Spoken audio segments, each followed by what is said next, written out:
Well, hello there. My name is sometimes Heather and I make dresses. I was planning to tell you a little bit about an upcoming pattern today, but I have changed my mind. Instead, we're going to be doing something else entirely.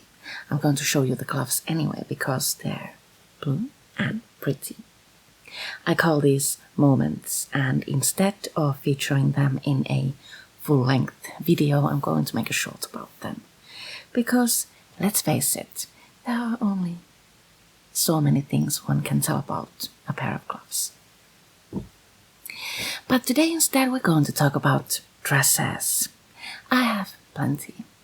Actually, more than plenty. I have an overwhelming amount of dresses.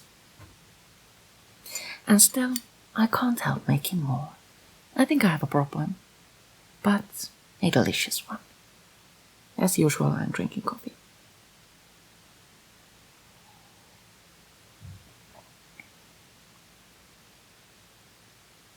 For a few months now, whenever I'm going out on Saturday evenings to party or just shopping, I find it difficult to figure out what to wear.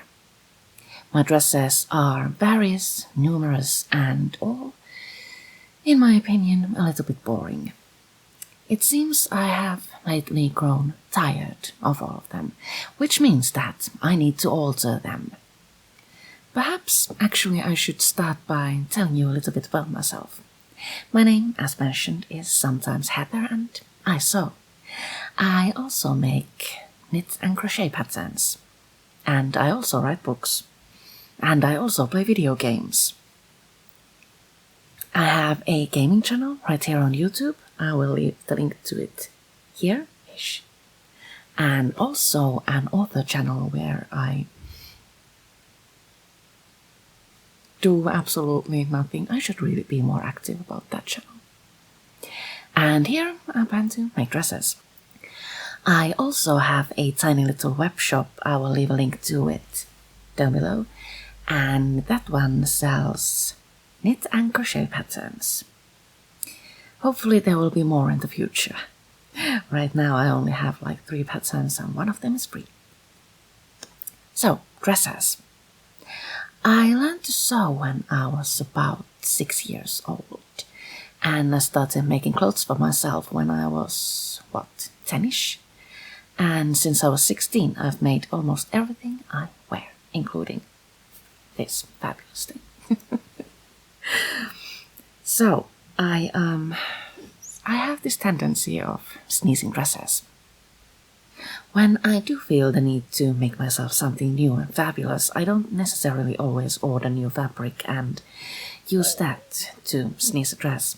Instead, I often look into my cupboard and see what needs altering. Now, since I have grown a little bit tired of most of my dresses, there's a lot to be altered. Maybe we should go in and take a look.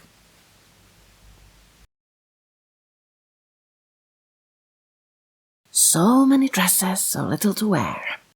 I really want to alter all of these, but right now we need to pick one and I say, this is it. Let's put this on and see what we're working with. It's a puffball dress.